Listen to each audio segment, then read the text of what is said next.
Are you there, divine presence?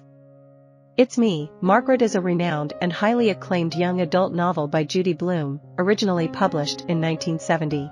The story revolves around the protagonist, Margaret Simon, an 11-year-old girl who faces the challenges of adolescence and a lack of religious guidance due to her parents' interfaith marriage.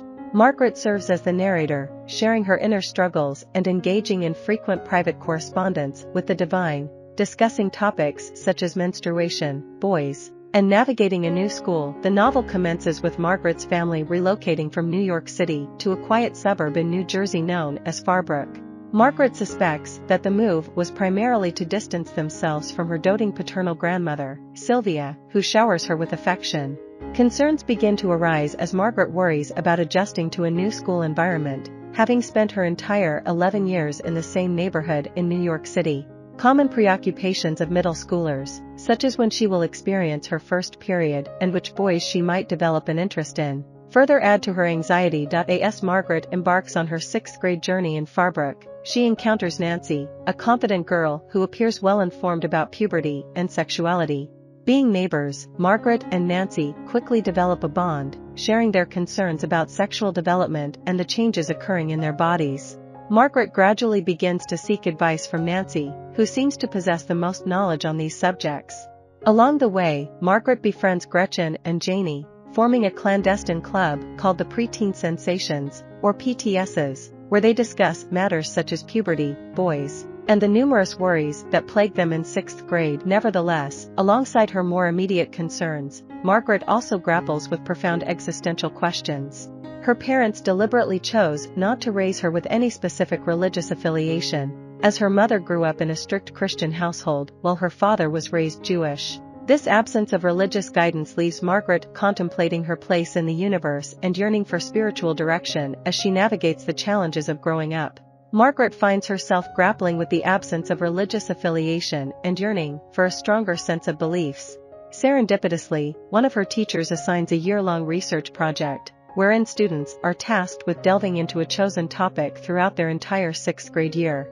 Seizing the opportunity, Margaret decides to explore the religious beliefs of others, attending various religious gatherings to see if any particular faith resonates with her on a profound level. Meanwhile, the preteen sensations focus on preparing for their first periods, procuring pads, and engaging in exercises in hopes of enhancing their bust sizes. Margaret becomes envious of Laura Danker, a classmate who already possesses a curvaceous, womanly figure and is rumored to be dating an older and attractive boy. As Gretchen and Janie experience their first periods, Margaret starts to worry that she is abnormal for not having started menstruating yet. Furthermore, Margaret develops a crush on Philip, a popular boy in her grade. One of the highlights of her 6th grade year occurs at a party when a group of kids engages in a variation of the game 7 Minutes in Heaven called 2 Minutes in the Closet. In this game, a boy and a girl are randomly selected to spend time alone in a closet and share a kiss. To Margaret's delight, the bottle lands on Philip, and she summons the courage to kiss him during their closet encounter. However, Margaret's feelings become complicated when her once knowledgeable and confident friend, Nancy, turns out to be dishonest. Nancy had claimed to have already experienced her first period during a beach trip earlier that year, but it is revealed that she actually gets her period for the first time while at a restaurant with Margaret. Confused by Nancy's deception, Margaret realizes that her friend is just as insecure and overwhelmed as she is. Reluctantly, Margaret goes along with Nancy's lie, placing herself in uncomfortable and peculiar situations. In the final chapters of the novel, Margaret's religious exploration takes center stage, causing tension within her family. Her estranged grandparents, who follow a fundamentalist Christian belief, visit her for the first time. They firmly believe that Margaret is, by nature, a Christian girl, disregarding her parents' interfaith marriage.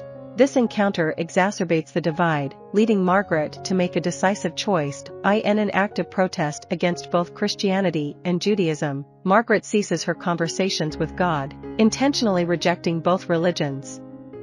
However, as her research project reaches its conclusion, Margaret begins to find solace in her personal and unaffiliated connection with the divine.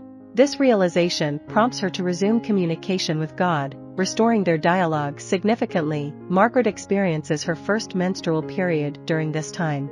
Grateful for this milestone of womanhood, her immediate response is to express profound gratitude to God for this gift.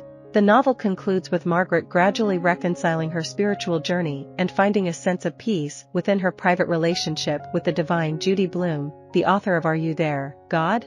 It's Me, Margaret, is widely acclaimed for her extensive collection of best-selling novels for young adults and children. Among her notable works are Tales of a Fourth Grade Nothing and the Superfudge series, alongside numerous others that have captivated readers of all ages. I hope you enjoyed this video. Leave a like if you did and be sure to subscribe. Thank you.